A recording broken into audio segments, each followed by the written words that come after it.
We begin in Custer County this morning, where a Laurel man is dead and a Baker man is in the hospital following a fiery rollover crash near Miles City. The men were coming up on a left curve on Highway 489 Tuesday when the vehicle they were in overturned into a ditch. The 41-year-old from Laurel and the 36-year-old from Baker were ejected before the vehicle burst into flames.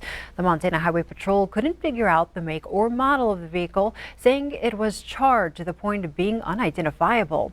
The hospitalized victim is recovering in Miles City and his current condition is unknown. And overnight, at least one person was killed in a fatal crash south of Lame Deer. It happened just before 10 o'clock on Highway 4 at the intersection with High School Drive. There's no word on how the crash happened or how many people were involved. Continuing our coverage, the Joliet man crushed by a bank vault earlier this week is breathing and in good spirits. The family of Josh Cox says he still has a long road to recovery. He was rushed to the emergency room after a 3,600-pound bank vault fell on him at the site of a future Chase Bank in the Heights. Cox suffered multiple crush injuries and had to have surgery to repair his left femur. His family says he's certainly in rough shape, but he's in much better condition than all of us thought when we received the call. They say Josh is extremely grateful to the guys that removed the vault from him and the quick response from emergency crews. Well, Billings has been ranked the #1 housing market in the nation by the Wall Street Journal and Realtor.com. The Magic City's affordability and appeal to remote workers helped it claim the top spot. The unemployment rate sits at about 3% here right now. That's about half the national average and was another factor in the ranking system. Local realtors have noticed an influx of people moving to Billings from out of state. And with 100 fewer properties available compared to last year, it is a seller's market and people are having trouble finding the homes they want. There's a lot of people in the market right now that are buyers that do want to buy a home who are frustrated with the fact that they're in competition with 8, 9, 10 other people and they've lost opportunity after opportunity after opportunity by being outbid. According to Realtor.com, in the second quarter of this year, more than 65% of people viewing Billings properties on the site were from out of state. Turning to wildfire watch, an evacuation warning remains in effect near the Robertson Draw fire south of Red Lodge, but crews were able to make progress yesterday. People living in the Rock Creek drainage area from Point of Rocks following Highway 212 south are still advised to prepare for evacuation. On Tuesday, crews attacked the fire from the air and picked up efforts on the ground. Officials say the moderate fire activity could help them increase the containment of the fire today, which still sits at 85%. It is no secret drought is making this year tough on farmers and ranchers. The lack of moisture is making hay hard to come by and driving prices 4 times higher than normal. Ranchers say this may force them to thin their herds and make tough decisions about how much cattle to buy in the future. One family operation near Warden has received dozens of calls this summer from other ranchers desperate to buy hay. We want to try to help folks out. Unfortunately, you got to stop at some point and you can't sell because we need hay for ourselves as well. So I had to shut everybody off until we get through second cutting and we know what we're looking at. Ranchers hope the above average temperatures continue allowing them to graze cattle into November and December and cut down on the amount of feed they'll need.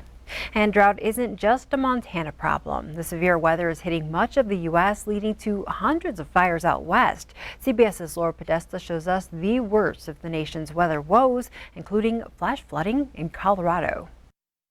A dive rescue team recovered a body last night from this raging river in northern Colorado.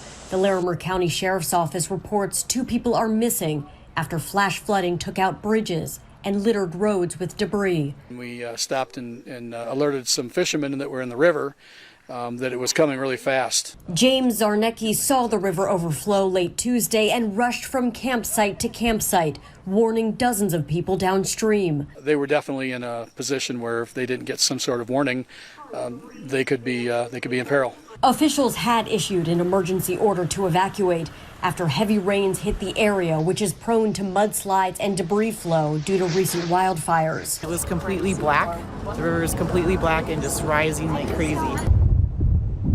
fires continue to bear the brunt of the responsibility for damage out west. The National Interagency Fire Center says it's monitoring more than 80 wildfires in 13 states that have burned more than 1 million acres. The so-called bootleg fire in Oregon is the nation's largest. It's about half the size of Rhode Island. Nearly 3,000 miles away, air quality in the Northeast, including here in New York City, was compromised due to smoke from those wildfires. The Manhattan skyline is typically visible from Montclair State University, where Greg Pope is a professor of Earth and Environmental Studies. It does concern a lot of the climate scientists as to whether this is kind of the new normal, whether we'll be seeing this every summer. He called this haze brought on by the dry, scorched earth out west unprecedented. Laura Podesta, CBS News. Officials in the state of New York issued an air quality health advisory for the entire state yesterday, citing concerns over fine particulate matter from the wildfires, but the advisory has since been lifted.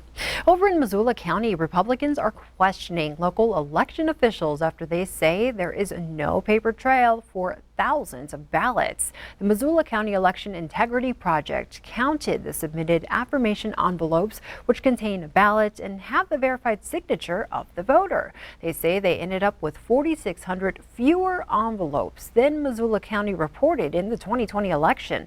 Election officials say that's untrue and believe they have the documentation to prove it. We have the envelopes, we have the documentation. This error does not exist. That discrepancy was not found during the canvass, was not found by the observers that were present throughout multiple areas here. The Republican group has asked for more data, such as voter lists and ballot stubs, that it says can help verify whether invalid ballots were cast. The county says the group will need to take them to court to access that information. Today, the bipartisan infrastructure bill faces a procedural vote to see if it can be brought to the floor for open debate. That would require at least 60 votes in the Senate. Republicans already announced plans to filibuster and prevent the bill from moving forward. Senate Minority Leader Mitch McConnell called the legislation a spending spree that is the last thing American families need. The package still faces questions over how to pay for the $1 trillion price tag. Turning now to the latest on the pandemic. To date, more than 609,000 Americans have died while infected with COVID-19. And as CBS's Ian Lee reports, those numbers are climbing and the Delta variant is responsible. The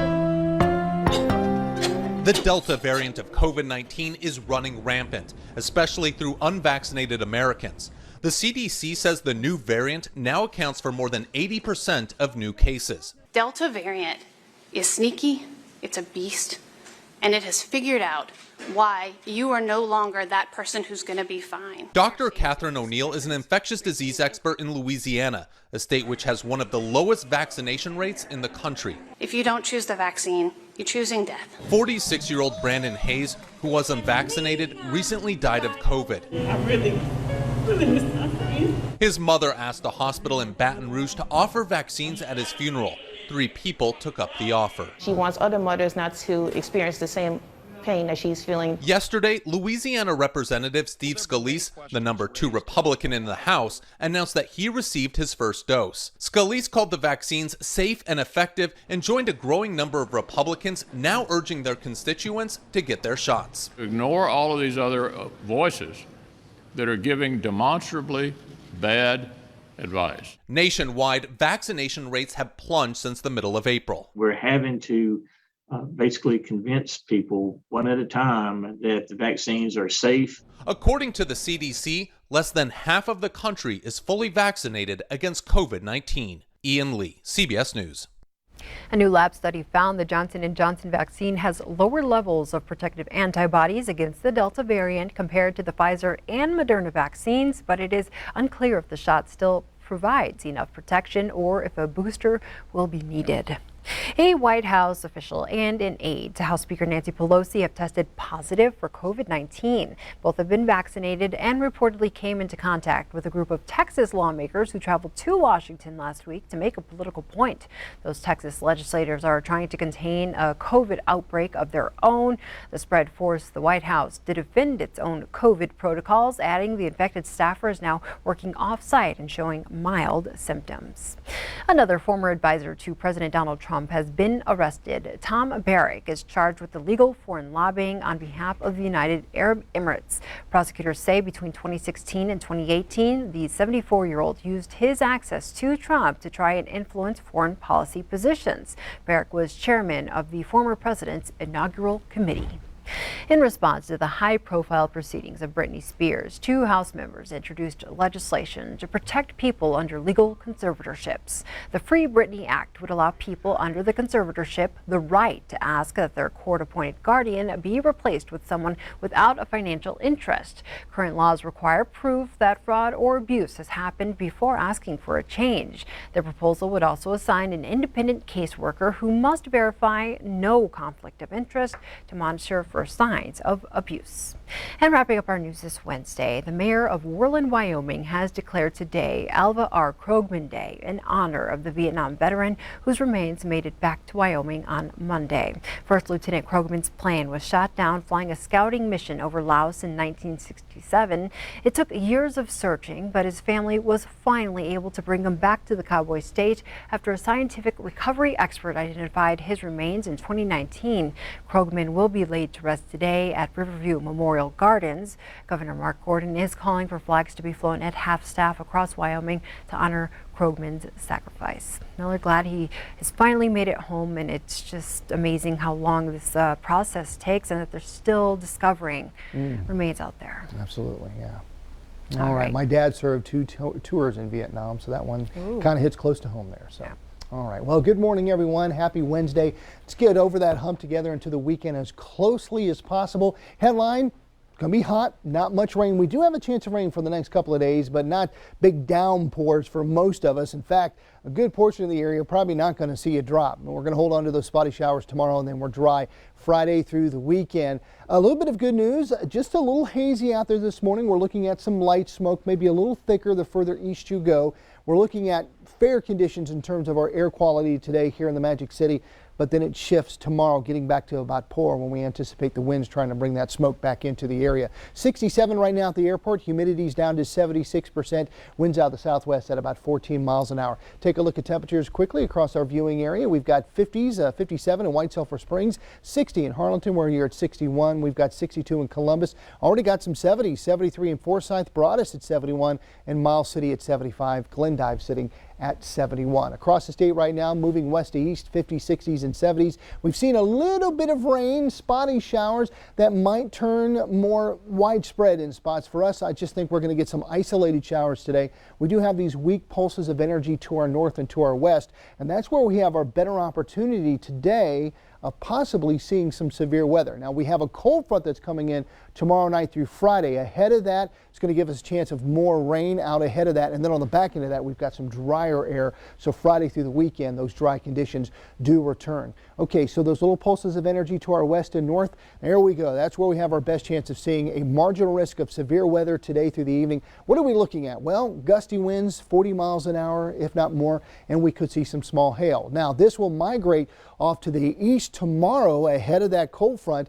We do have eastern portions of Yellowstone County that will be included in that, where we do have a chance to see some gusty winds, 40 miles an hour at least, and we could see the possibility of some small hail. Now, eastern parts of our viewing area today, that's where that excessive heat warning still is in effect, as we are going to get hotter this afternoon, and actually tomorrow it was going to be even warmer because of that prefrontal heating. But 90 today in Livingston, we'll go 88 in Cody, up to 98 knocking on the door of 100 in Miles City this afternoon. We'll go 94 in Sheridan with a slight chance of rain. Here in Billings, high getting up to 96, a 30% chance. We'll see some of those isolated thunderstorms, slight chance tomorrow. Drier air coming in for the weekend, and then Sunday and Monday could be flirting with record highs yet again. I wish I could take back time and say I'm really not that excited about summertime, back when I was like, I can't wait for it to be summertime. I know, it's been brutal. We've hit 103 degrees 4 times this year at the airport, and that ties a record back in 2002, and we still got 6 weeks to go for the chance to see some really hot temperatures out there. We'll be crawling till the end of summertime. Well, it is junk food day, so go ahead and indulge in your favorite junk food. I guess these are coffee drinks. Coffee drinks are amazing. Donuts come to mind, cookies and candy bars and ice cream. Good Yes. stuff. Oh my gosh. Good stuff. Perfect time for summertime too. Have a wonderful day. We will see you back here tomorrow.